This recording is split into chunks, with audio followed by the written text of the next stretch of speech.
Dalawa tong sabi ni parang Eric titikman natin. Para siyang piyaya.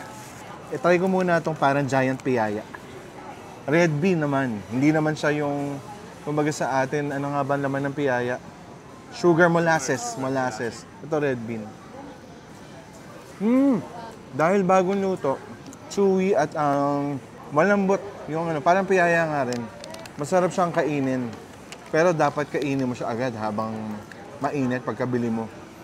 Para kang ano, kumain ng buchi na finlatin. Pero ang gusto ko matikman, bumili si Eric na ano, savory, spicy pork. Bango! Lumalabas yung amoy.